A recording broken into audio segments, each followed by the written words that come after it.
નમસ્તે વિદ્યાર્થી મિત્રો, આજે આપણે જોવાના છીએ વોલ્ટેજ રેગ્યુલેશન શોધવા માટેની બીજી મેથડ કે જે છે સિંક્રોનસ ઇમ્પિડન્સ મેથડ અથવા તો એને EMF મેથડ પણ કહેવાય છે.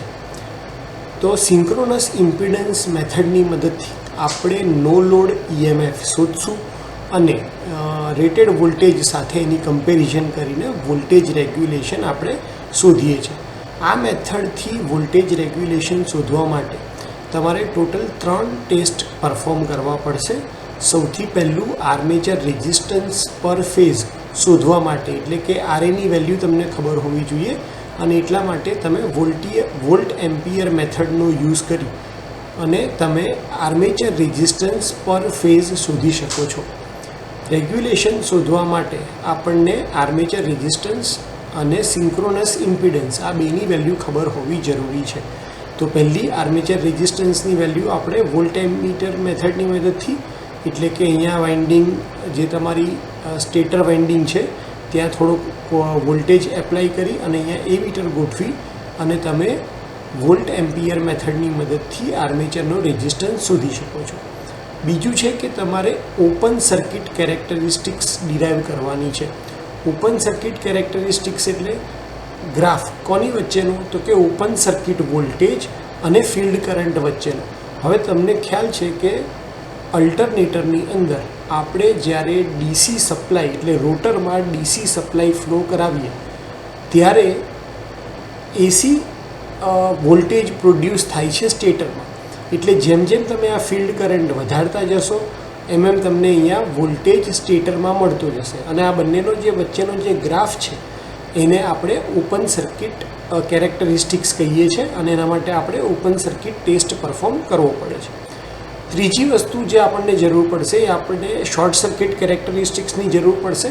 શોર્ટ સર્કિટ કેરેક્ટરિસ્ટિક્સ એટલે કે ગ્રાફ બિટવીન ISC અને ફિલ્ડ કરંટ, એટલે કે તમારો ફિલ્ડ કરંટ જેમ જેમ વધારતા જાઓ અને તમારે આર્મેચર ટર્મિનલ શોર્ટ કર્યા હોય તો એની વચ્ચેથી કેટલો કરંટ ફ્લો થાય છે એ તમારે લખતા જવાનું છે. તો સૌથી પહેલાં ઓપન સર્કિટ કેરેક્ટરિસ્ટિક્સ છે એનું ઓબ્ઝર્વેશન ટેબલ અહીંયા આપ્યું છે કે જેમ જેમ તમે ફિલ્ડ કરંટની વેલ્યુ વધારતા જશો એમ તમારા જે વોલ્ટેજ ઇન્ડ્યુસ થાય છે નો લોડ વોલ્ટેજ એ તમારે ફેઝ વોલ્ટેજના ટર્મ્સમાં અહીંયા લખતા જવાના છે. તો ઓપન સર્કિટ ટેસ્ટ કન્ડક્ટ કરવા માટે આપણે શું કરશું, તો સૌથી પહેલાં આપણે આર્મેચર સર્કિટ જે સ્ટેટર ઉપર આર્મેચર વાઇન્ડિંગ છે એને ઓપન રાખશું અને એની સાથે વોલ્ટ મીટર કનેક્ટ કરશું કોઈપણ બે ફેઝની વચ્ચે આ રીતે. ત્યારબાદ આપણે અલ્ટરનેટરને સિંક્રોનસ સ્પીડ ઉપર ફરાવશું અને એ આપણે પ્રાઇમ મૂવરની મદદથી કરી શકીએ. સિંક્રોનસ સ્પીડ શેનાથી માપી શકાશે, તો એ ટેકોમીટરની મદદથી આપણે માપશું.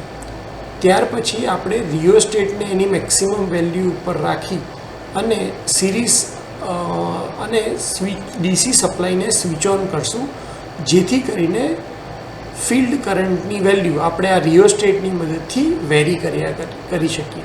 સૌથી પહેલાં રિયોસ્ટેટ મેક્સિમમ પોઝિશન ઉપર છે એટલે ફિલ્ડ કરંટ મિનિમમથી ચાલુ થશે અને જેમ જેમ તમે રિયોસ્ટેટમાં રેઝિસ્ટન્સની વેલ્યુ ઘટાડતા જશો એમ તમને ફિલ્ડ કરંટ વધારે મળતો જશે.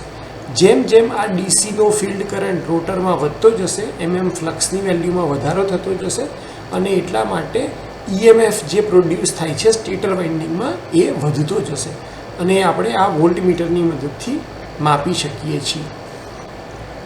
અને એના આ જે રીડિંગ્સ છે એ આપણે અહીંયા ઓબ્ઝર્વેશન ટેબલમાં નોટ ડાઉન કરી લઈશું. એવી જ રીતે તમારે શોર્ટ સર્કિટ ટેસ્ટ કન્ડક્ટ કરવાનો છે. તો આર્મેચરના જે 3 ટર્મિનલ છે એને આપણે શોર્ટ કરીશું અને ત્યારબાદ સેમ પ્રોસેસથી ફિલ્ડ કરંટ વધારતા જશું અને શોર્ટ સર્કિટ કરંટ આર્મેચરનો નોટ ડાઉન કરતા જશું. તો એ શોર્ટ સર્કિટ ટેસ્ટની પ્રોસિજર અહીંયા મેન્શન કરી જ છે, હું એકવાર વાંચી જોઉં છું કે શોર્ટ સર્કિટ ટેસ્ટમાં આપણે આર્મેચરના ટર્મિનલ શોર્ટ સર્કિટ કરવાના છે અને એ મીટર કોઈપણ એક ફેઝમાં લગાડી દેવાનું છે. ત્યારબાદ અલ્ટરનેટરને સિંક્રોનસ સ્પીડથી ફેરવવાનું છે. આ આપણે પ્રાઇમ મૂવરની મદદથી કરી શકીએ અને સ્પીડ છે એ આપણે ટેકોમીટરથી માપી શકીએ. ત્યારબાદ રિયોસ્ટેટને ફરીથી મેક્સિમમ વેલ્યુ ઉપર રાખવાનું છે અને સપ્લાયને સ્વિચ ઓન કરવાનો છે જેથી DC સપ્લાય ફિલ્ડ વાઇન્ડિંગને મળે.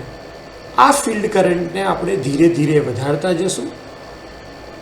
કેવી રીતે, તો જે તમારો રિયોસ્ટેટ છે એની વેલ્યુ ધીરે ધીરે તમે ઓછી કરતા જશો એટલે તમારો જે ફિલ્ડ કરંટ છે, ડીસી કરંટ છે, એ વધતો જશે અને એના લીધે તમારું આર્મેચર વાઇન્ડિંગ શોર્ટ થયેલું છે તો એની અંદર પણ કરંટ વધતો જશે. તો એ વેલ્યુ IF વર્સિસ ISC તમારે અહીંયા નોટ ડાઉન કરી દેવાની છે. તો તમારી પાસે હવે 3 ટેસ્ટની વેલ્યુ છે, આર્મેચર રેઝિસ્ટન્સની વેલ્યુ છે અને બાકીની બંને કેરેક્ટરિસ્ટિક્સ છે. તો એક્સ એક્સિસ ઉપર ફિલ્ડ કરંટ તમારે ડ્રો કરવાનો છે અમુક પોઈન્ટ ઉપર રાખીને. ધારો કે અહીંયા 1 એમ્પિયર, 2 એમ્પિયર, 3 એમ્પિયર જે પણ ફિલ્ડ કરંટની વેલ્યુ હોય એ તમારે અહીંયા લખવાનું છે. શોર્ટ સર્કિટનો જે કરંટ છે એ તમારે અહીંયા વાય એક્સિસ ઉપર પ્લોટ કરવાનો છે અને જે તમારો VOC હતો એટલે કે ઓપન સર્કિટ વોલ્ટેજ હતો એ પણ તમારે ફિલ્ડ કરંટની સાપેક્ષમાં ડ્રો કરવાનો છે.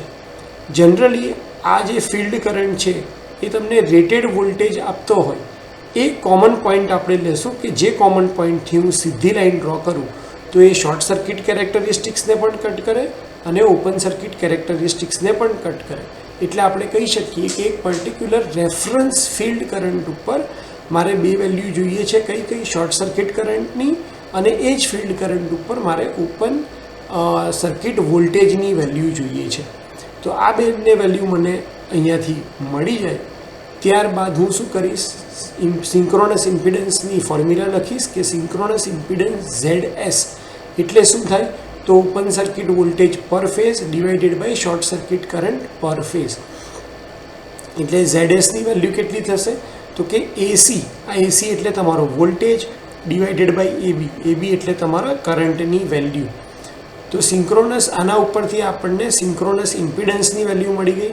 સિંક્રોનસ ઇમ્પિડન્સની વેલ્યુ મળી જાય તો તમે આરામથી સિંક્રોનસ રિએક્ટન્સની વેલ્યુ શોધી શકો છો. કઈ ફોર્મ્યુલાથી તો XS equal to √ZS² - RA². તો આના ઉપરથી તમને XSની વેલ્યુ મળી ગઈ, તમારી પાસે RAની વેલ્યુ છે. તો હવે તમે ઓપન સર્કિટ વોલ્ટેજ કે જેને નો લોડ વોલ્ટેજ તરીકે પણ ઓળખાય છે એને શોધી શકો છો વોલ્ટેજ ઇક્વેશન ઉપરથી, જ્યાં આપણે ઇક્વેશન લખી હતી કે E phase equal to √V phase cos phi plus IA RA² plus V phase sin phi plus or minus IA XS². આમાં તમારી વેલ્યુ ખાલી કઈ બદલાશે, તમે જે લોડ માટે કરંટ માટે વોલ્ટેજ શોધવા માંગો છો એ તમારે કરંટ અહીંયા લખવાનો છે, પાવર ફેક્ટર તમારે અહીંયા લખવાનો છે. તો તમે કોઈપણ લોડ ઉપર અને કોઈપણ પાવર ફેક્ટર ઉપર E ફેઝની વેલ્યુ શોધી શકશો. અને એકવાર E ફેઝની વેલ્યુ મળી જાય તો એના ઉપરથી તમે percentage voltage regulation equal to E phase minus V phase divided by V phase into 100 વાળી ફોર્મ્યુલા યુઝ કરી અને તમે વોલ્ટેજ રેગ્યુલેશન શોધી શકો છો. સિંક્રોનસ ઇમ્પિડન્સ મેથડના એડવાન્ટેજ કયા છે તો આ જે મેથડ છે એ હાઈ કેપેસિટીવાળા અલ્ટરનેટર માટે યુઝ કરવામાં આવે છે, કારણ કે ટેસ્ટ કરવા માટે એને એકચ્યુઅલમાં લોડ કરવાની જરૂર પડતી નથી.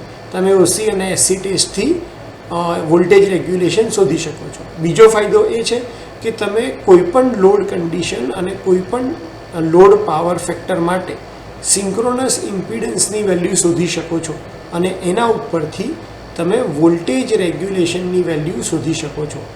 તો આ એનો સૌથી મોટો એડવાન્ટેજ છે કે તમારે મશીનને એકચ્યુઅલમાં લોડ કરવાની જરૂર નથી પડતી, એટલે પાવરનો વેસ્ટ થતો નથી. ડિસએડવાન્ટેજ શું છે તો આ મેથડનો એક જ ડિસએડવાન્ટેજ છે કે આ મેથડ સિંક્રોનસ રિએક્ટન્સ XSની વેલ્યુ મોટી આપે છે, જે હોય એકચ્યુઅલ એના કરતાં વધારે આપે છે અને એટલા માટે વોલ્ટેજ રેગ્યુલેશનની વેલ્યુ જે એકચ્યુઅલ વેલ્યુ હોય એના કરતાં થોડીક વેલ્યુ વધારે આવે છે. અને એટલા માટે આ મેથડને પેસિમિસ્ટિક મેથડ પણ કહેવામાં આવે છે.